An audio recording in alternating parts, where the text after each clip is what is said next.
بسم اللہ الرحمن الرحیم۔ السلام علیکم کلاس، کیسے ہیں آپ سب لوگ؟ ٹھیک ہیں، خیریت سے ہیں؟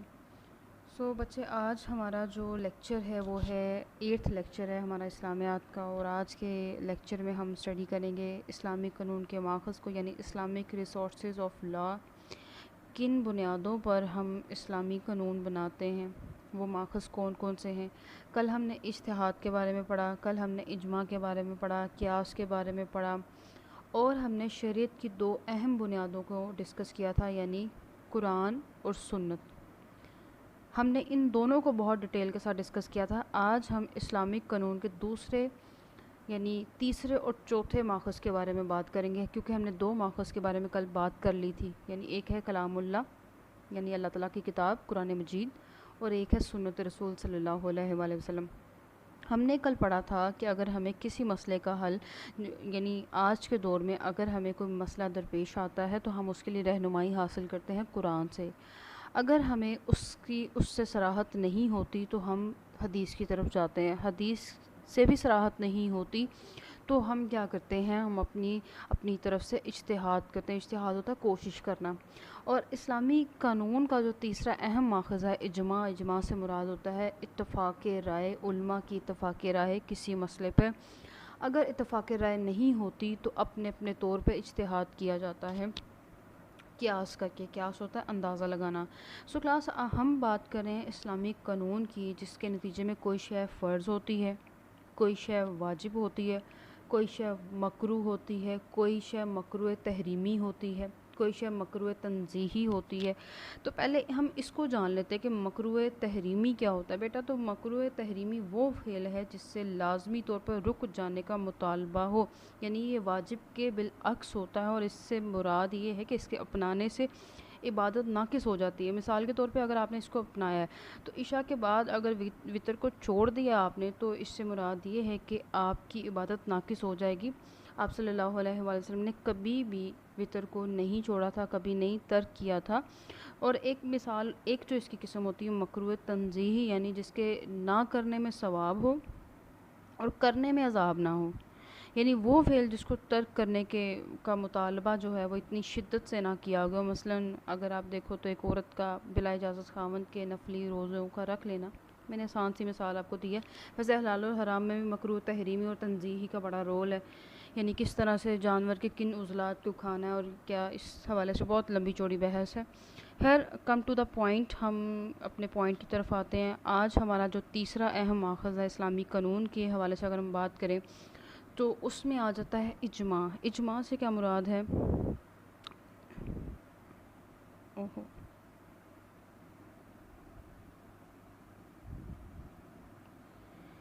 جی تو بچوں، اجماع سے کیا مراد ہے؟ اجماع کے جو لغوی معنی ہیں وہ ہے اتفاق کرنا، پختہ ارادہ کرنا۔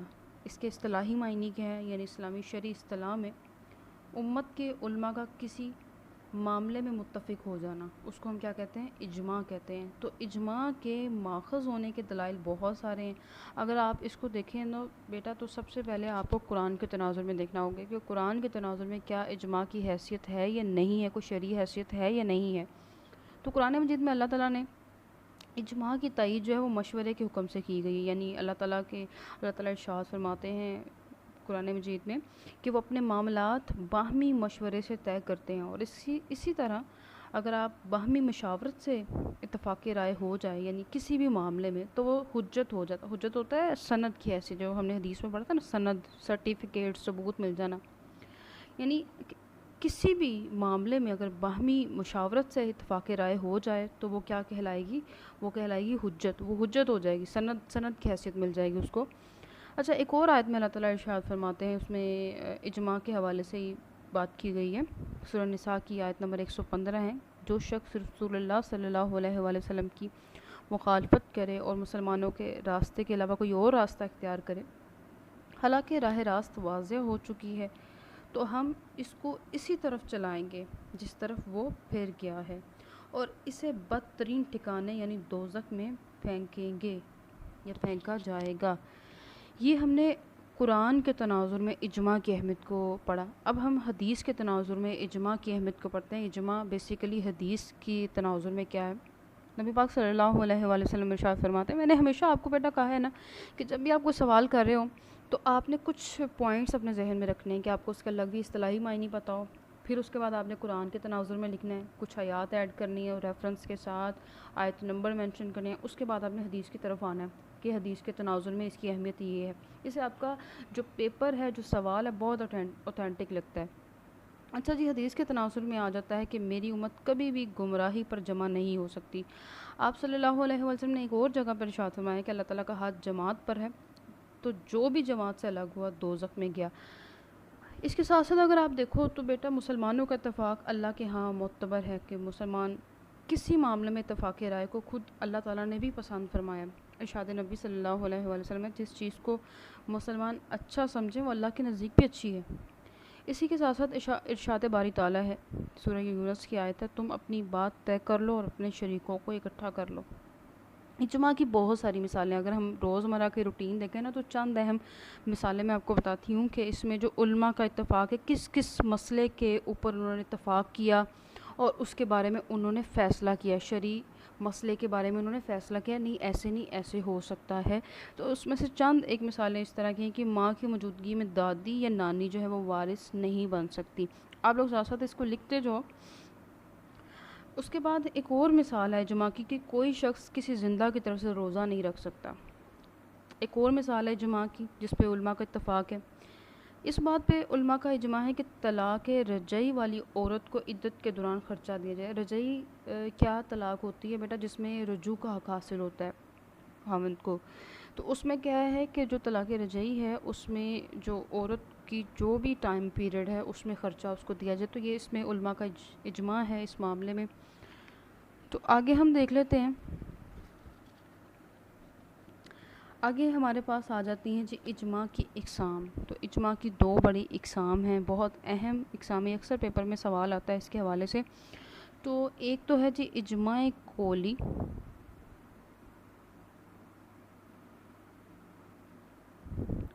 اور ایک اس کی قسم ہے جی اجماع سکوتی. سب سے پہلے میں قولی یا فعلی کو واضح کروں گی، پھر اس کے بعد ہم سکوتی کی طرف آئیں گے. اجماع قولی سے مراد ہے کسی ایسے حکم پر جس کے بارے میں قرآن اور حدیث خاموش ہوں، لیکن اس کے متعلق ایک زمانے کے فقہا کا زبانی طور پر متفق ہونا. ٹھیک ہے جی، یعنی وہی جو میں نے اپنے پچھلے لیکچر میں آپ کو مسئلہ بتایا تھا ڈرنک کے حوالے سے. تو کیا ہے کہ قرآن اور سنت یعنی آج کے موجودہ ڈرگس کے حوالے سے اگر ہم بات کریں تو جن کا ہمیں وہاں پہ تذکرہ نہیں ملتا لیکن ہم اس کو حرام قرار دیتے ہیں کیونکہ ان کی علت سیم ہے، وجہ سبب مشترک ہیں.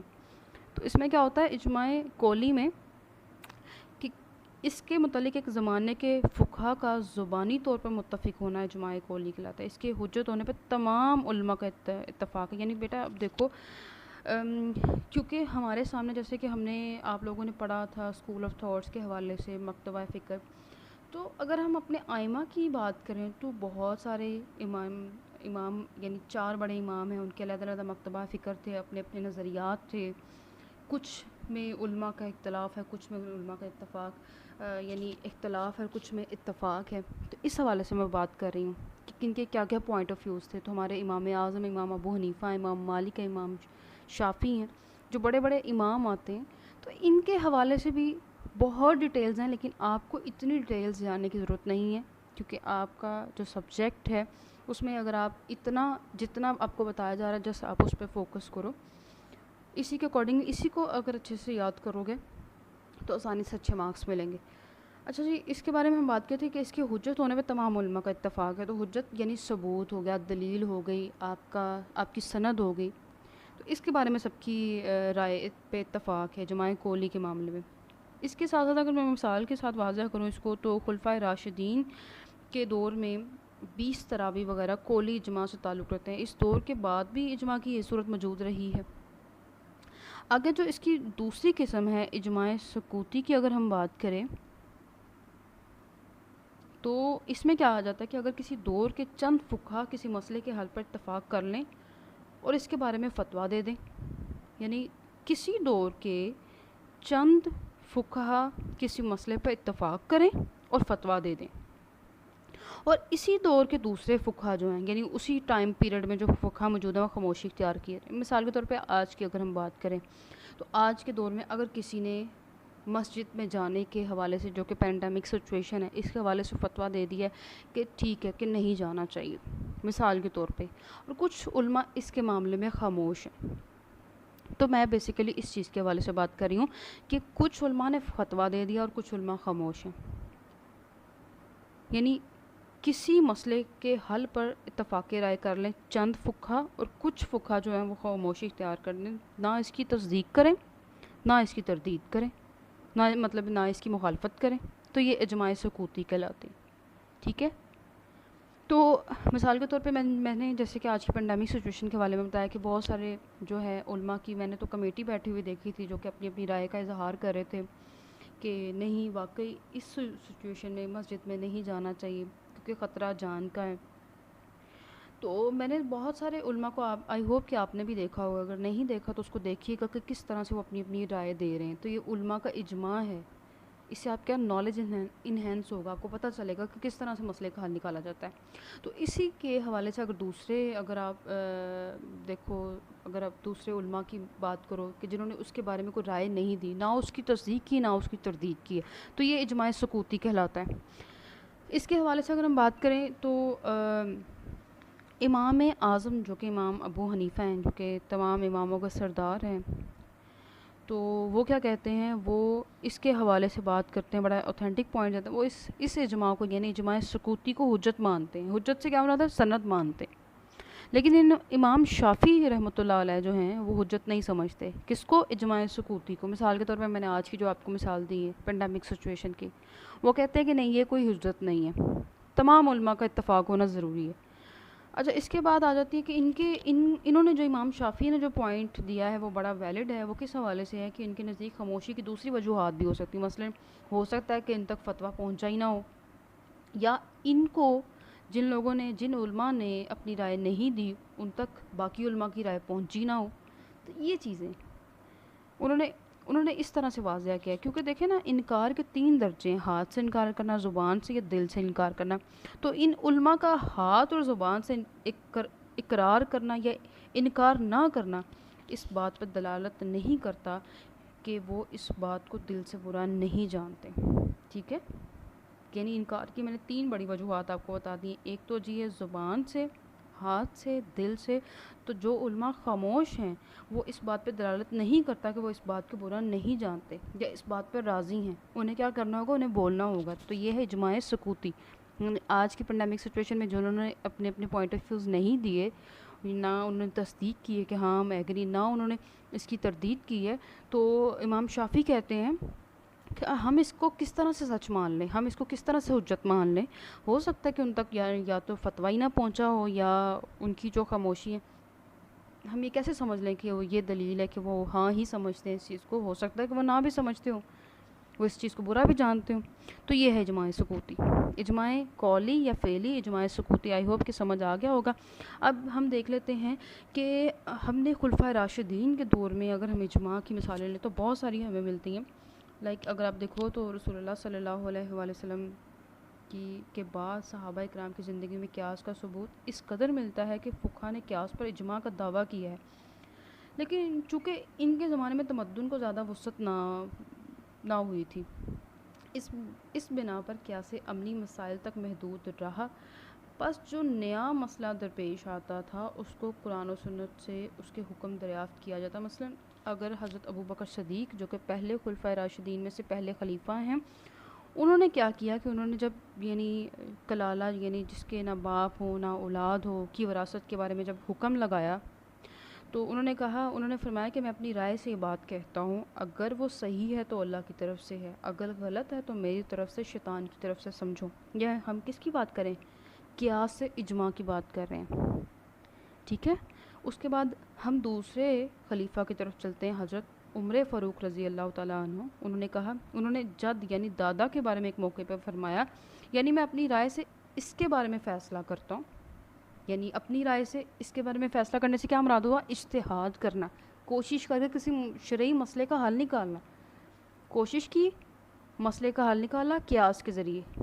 ٹھیک ہے، اس کے بعد تیسرے جو خلیفہ ہیں وہ ہیں ہمارے حضرت عثمان غنی رضی اللہ تعالیٰ عنہ کی. اگر ہم بات کریں تو انہوں نے کیا فرمایا کہ حضرت عثمان غنی رضی اللہ تعالیٰ عنہ نے حضرت عمر سے ایک موقع پر فرمایا کہ اگر آپ اپنی رائے کی اتباع کریں تب بھی ٹھیک ہے، اگر آپ باقی کی رائے کی اتباع کریں تو وہ بھی بہتر ہے. اتباع کرنا ہوتا ہے اطاعت کرنا.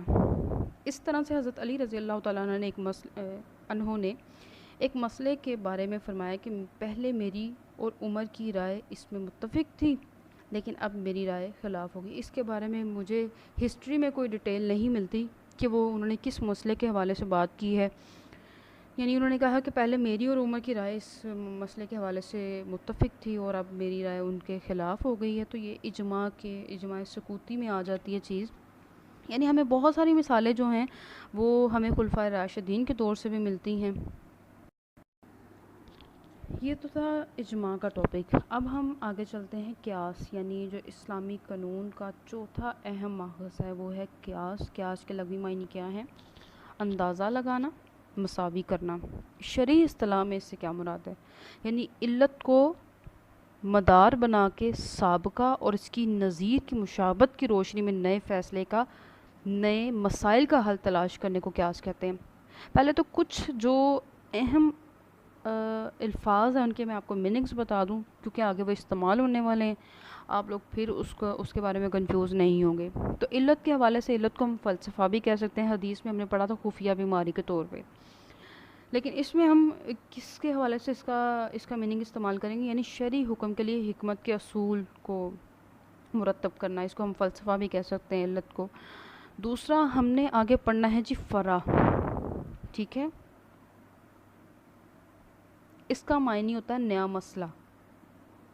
علت میں نے بتا دیا، کیا بتایا میں نے؟ شرعی حکم کے لیے حکمت کے اصول وضع کرنا، یا ہم اس کو فلسفہ بھی کہہ سکتے ہیں.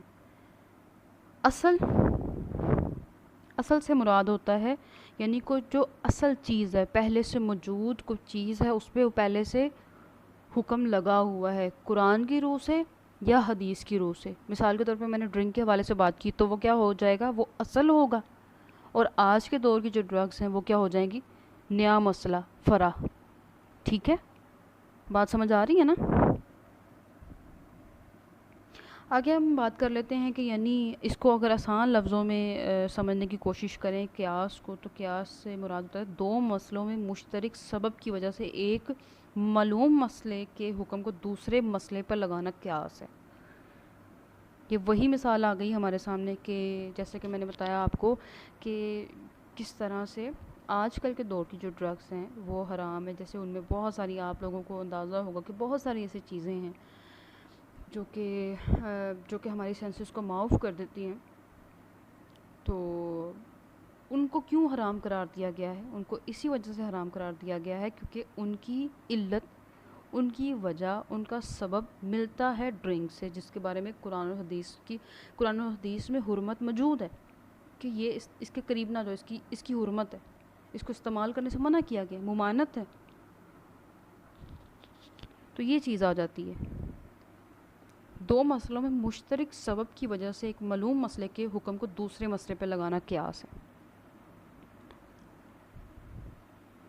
اب اگر ہم اس کی ایگزیکٹ تعریف دیکھیں جو کہ آپ نے پیپر میں لکھنی ہے، حکم اور علت میں فرع ہوتا ہے نیا مسئلہ کو اصل کے مطابق کرنا. یعنی اصل سے کیا مراد؟ یعنی سابق حکم. میں نے بتایا نا ابھی آپ کو اصل کیا چیز ہو جاتی ہے؟ جو کہ پہلے سے موجود ہے. تو یہ چیز آپ نے اس کی ڈیفینیشن ایکوریٹ اس کی ڈیفینیشن ہے. اب ہم قرآن کے تناظر میں دیکھ لیتے ہیں کہ قرآن کے تناظر میں اللہ تعالیٰ ارشاد فرماتے ہیں پس اعتبار کو رہے آنکھوں والو. یعنی وہ رسول اللہ کی کتاب اور حکمت کی تعلیم دینا تھا ہمیں. یہ تمام چیزیں جو بتائی گئی ہیں قرآن و حدیث سے جو ثابت ہوتی ہیں وہ آئندہ آنے والے مسائل کے حوالے سے رہنمائی کرنا تھا ہماری. یعنی اگر آپ یہ اس کو ڈیٹیل سے سمجھنے کی کوشش کرو قیاس اور اجتہاد اور اجماع کا کیوں نبی پاک صلی اللہ علیہ وسلم نے بھی حکم دیا ہے کہ یہ سب انتظام تھا آج کل کے حالات کے لیے.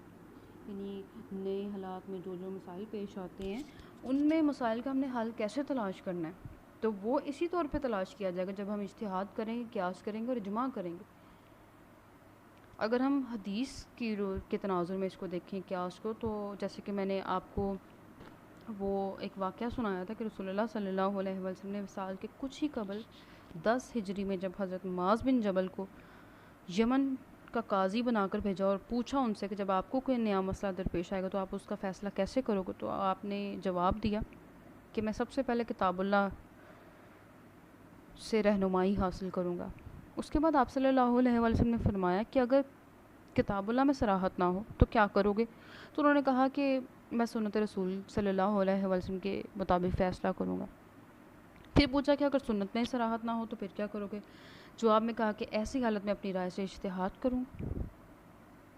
تو اس پر نبی پاک صلی اللہ علیہ وسلم بہت خوش ہوئے تھے۔ اس کے ساتھ ساتھ اگر میں آپ کو حضرت عمر فاروق رضی اللہ تعالیٰ عنہ کے بارے میں بتاؤں تو انہوں نے بھی جب حضرت ابو موسیٰ کو خط لکھا تھا، ان میں یہ کہا تھا کہ اچھی طرح سمجھ کر فیصلہ کرو، سوچ سمجھ کر، اور بالخصوص جب تمہیں کوئی ایسا مسئلہ پیش آئے جو کہ یعنی جس کے لیے تمہارے دل میں تردد ہو، یعنی جو بات تمہیں قرآن اور سنت سے بھی وہ بات نامعلوم ہوئی ہے، تو اس موقع پہ تم نے کیا کرنا ہے کہ مشابہ مسائل کے ساتھ اس کو ملاتے ہوئے اس مسئلے کا حل نکالنا ہے۔ اور پھر جو مسئلے کا حل نکالنا ہے وہ قرآن و سنت کے منافی نہ ہو بلکہ اس کو سامنے رکھتے ہوئے نکالنا ہے۔ اب ہم بات کر لیتے ہیں کہ قیاس کے ارکان کتنے ہیں۔ تو قیاس کے 4 ارکان ہیں۔ ایک تو ہوتا ہے جی اصل، ایک ہے جی فرع۔ اصل سے کیا مراد ہوتا ہے؟ اصل سے مراد یعنی جو اصلی حکم موجود ہے پہلے سے، لائک ڈرنک کے حوالے سے میں نے بات کی اصلی۔ فرع کوئی نیا مسئلہ درپیش آیا، یعنی ڈرگس کے حوالے سے بات کی۔ اگر بیٹا یہ سمجھنے کی کوشش کریں نا کہ اگر آج کل کے دور میں یہ اجتہاد قیاس وغیرہ نہ ہوتا تو لوگ سمجھتے کیونکہ لوگ یہی کہتے ہیں نا کہ ان ڈرگس کے بارے میں تو نہ قرآن مجید میں موجود ہے نہ حدیث میں موجود ہے کہ یہ حرام ہے، تو ہم کیوں اس کو استعمال نہ کریں؟ ایسا ہی ہے نا۔ تو آج جب ہمیں یہ نیا مسئلہ درپیش آیا کہ یہ چیزیں نئی چیزیں ایجاد کر رہے ہیں کہ یہ والی چیز ہے، یہ والی چیز ہے، جس سے میں تو کہتی ہوں اللہ تعالیٰ سے پناہ مانگنی چاہیے۔ جو بھی اس طرح کے لوگ ہیں اللہ تعالیٰ ان کو بھی صحت دے اور اس سے دور رکھے سب کو۔ تو یہ نیا مسئلہ پیش آیا تو ہم کیا کریں گے؟ اس کے اصل سے رہنمائی حاصل کرتے ہوئے ہم اس مسئلے کا حل نکالیں گے کہ ہاں یہ حرام ہے۔ ایک ہوتا ہے اصل، ایک ہے جی فرع، اور ایک ہے جی علت۔ علت میں نے بھی آپ کو وہی بتایا، یعنی جو مشترک ہم کیا کریں گے شرعی حکم کے لیے جو ہم حکمت کے جو اصول وضع کریں گے، یعنی ان دونوں کے حوالے سے دیکھتے ہوئے کہ ان کا سبب سیم ہے، اس کے اکارڈنگلی ہم بات کریں گے۔ چوتھا جو اہم رکن ہے وہ ہے جی وہ ہے حکم۔ حکم یعنی ان دونوں کو سامنے رکھتے ہوئے جو فیصلہ کیا جائے گا اور اس پہ اجماع ہو جائے گا علماء کا، اس پہ کیا کیا جائے گا؟ حکم لگا دیا جائے گا، ہاں یہ حرام ہے، ہاں ہم نے اس کو استعمال نہیں کرنا۔ یعنی مثال کے طور پہ جو ہے ڈرنک، اس کی وجہ کیا ہے حرام ہونے کی؟ کیا وجہ ہے کہ وہ آپ کے سینسز کو معاف کرتی ہے۔ تو آج کل کی اگر ہم دیکھیں گے تو اس کو کیوں حرام کریں گے؟ وہ بھی سینسز کو معاف کرتی ہیں، نشہ ور ہے نا چیزیں، تو اس کو حرام قرار دے دیا جائے گا۔ تو یہ ہیں جی قیاس کے امپورٹنٹ 4 ارکان جو کہ میں نے آپ کے سامنے وضع کر دیے ہیں۔ آگے ہے جی ہمارے سامنے جو وہ ہے جی قیاس کی 2 قسمیں ہیں۔ ایک تو ہم تردد کہتے ہیں یعنی استثناء، ایک ہوتا ہے قیاس ترد ہوتا ہے جس کو ہم استثناء بھی کہتے ہیں، اور ایک ہوتا ہے قیاس معکوس۔ اچھا قیاس ترد میں کیا چیزیں آ جاتی ہیں، اس سے کیا مناتے ہیں؟ یعنی اصل اور فرع میں مشترک علت پائی جائے۔ اصل یعنی جو سابقہ حکم موجود ہے، فرع نیا مسئلہ، ان میں جو مشترک چیز پائی جائے گی، مشترک علت پائی جائے گی، مشترک سبب پایا جائے گا، اس کی بنیاد پہ فیصلہ کیا جائے گا۔ یہ وہی چیز آ جاتی ہے جو میں نے بھی آپ کو پیچھے مثال دی۔ قیاس معکوس میں کیا ہوتا ہے کہ کسی چیز پر ایسا حکم لگایا جائے جو دوسری چیز کے حکم کے خلاف ہو۔ مثال کے طور پہ اگر ہم لیکوڈ کی ہی بات کریں نا، دیکھو ہم نے لیکوڈ کو دیکھ کے نہیں فیصلہ کیا کہ اگر وہ ڈرنک لیکوڈ ہے تو اگر کوئی آج ڈرگس کوئی اور چیز آ گئی وہ بھی لیکوڈ ہے تو اس وجہ سے چلو حرام ہو گیا، نہیں۔ ہم نے تو اس کی شکل دیکھ کے فیصلہ نہیں کر لیا، ہم نے بیسیکلی اس کی علت دیکھ کے فیصلہ کیا، ہم نے اس کا سبب دیکھ کے فیصلہ کیا کہ یہ حرام کیوں ہے۔ تو اسی طرح سے جو قیاس معکوس ہوتا ہے اس میں کیا ہوتا ہے، کسی ایسی چیز پر ایسا حکم لگایا جائے جو دوسری چیز کے حکم کے خلاف. مثال کے طور پہ دیکھ لیں، اگر پانی کی مثال لیں تو پانی لیکوڈ ہے نا، تو پانی کو تو حلال قرار دیا ہے. تو اگر ہم نے صرف اس کی شکل دیکھ کے فیصلہ کرنا ہوتا کہ وہ لیکوڈ ہے، وہ حرام، اللہ تعالیٰ نے، اللہ کے رسول نے حرام قرار دیا، تو پھر پانی بھی حرام قرار دے دو. نہیں، ہم نے علت کو ملانا ہے، ہم نے سبب کو ملانا ہے. اگر سبب مشترک ہوگا تو ہم اس کو حرام قرار دیں گے. تو ابھی ہمارے پاس کیا ہے، ہمارے پاس کیا آ جاتی ہے چیز، ایک تو ہمارے پاس فرع ہے اور ایک ہمارے پاس اصل ہے. فرع یعنی نیا مسئلہ ہے کہ یہ والا پانی استعمال کرنا ہے یا نہیں کرنا، وضو کے لیے استعمال کرنا ہے یا نہیں کرنا. تو اس کے حوالے سے ہم کیسے فیصلہ کریں گے؟ ہم ان کی علت کو ملائیں گے، ہم ان کے سبب کو ملائیں گے. تو پانی کو پینے سے تو کوئی ایسے سینسز معاف نہیں ہوتے، کوئی وجہ ایسی ہمارے سامنے نہیں آتی، تو اس لیے پانی حلال ہے. ہم بیسیکلی وجوہات کو دیکھتے ہیں، وجوہات کو دیکھنے کے بعد ہم فیصلہ کرتے ہیں کہ کس چیز کے حوالے سے بات کی جا رہی. اسی طرح سے میں نے ایک واقعہ پڑھا تھا نبی پاک صلی اللہ علیہ وسلم کے حوالے سے.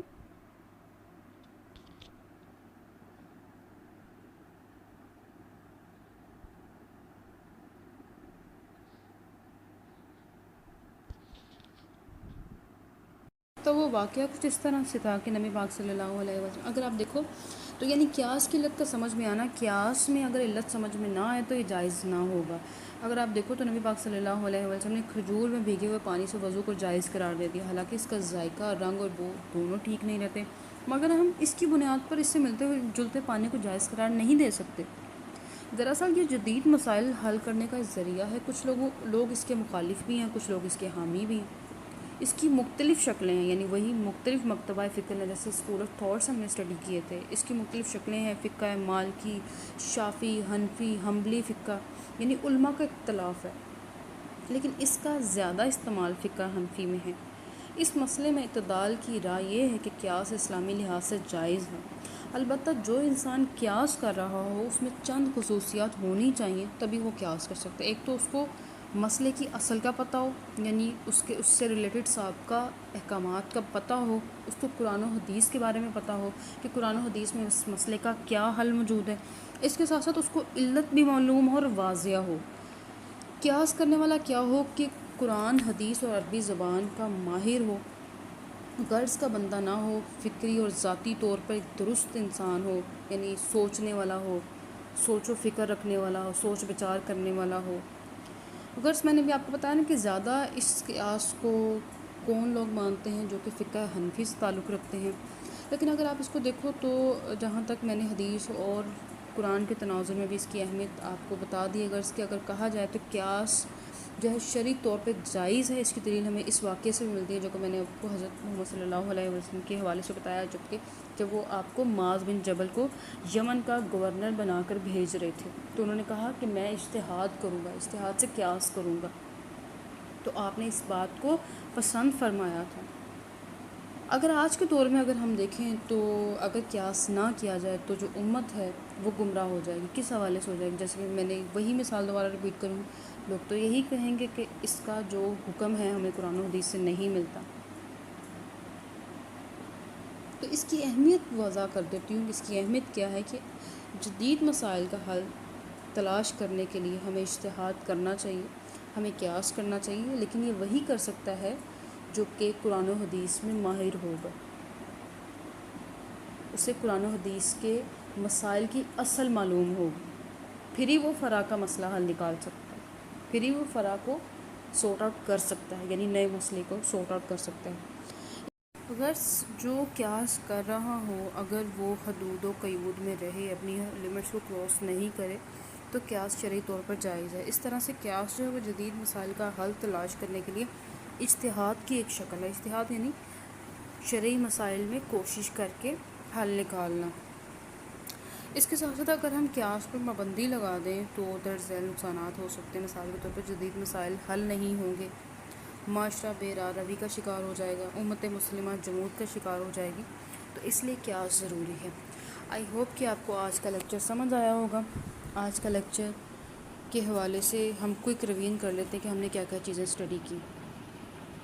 سو ہم نے اسلامی قانون کے بارے میں بات کی تھی، یعنی اسلامی قانون میں جو یعنی اسلامک لا کے حوالے سے ہم نے ڈسکس کیا کون کون سے ہیں. تو ان کی جو بنیادیں ہیں وہ 4 ہیں. 4 ماخذ ہے: کتاب اللہ، سنت رسول صلی اللہ علیہ وسلم، اجماع امت اور قیاس مجتہدین کے بارے میں ہم نے بات کی. پھر پہلے یعنی قرآن مجید، اصول اور کلیات کی کتاب ہے.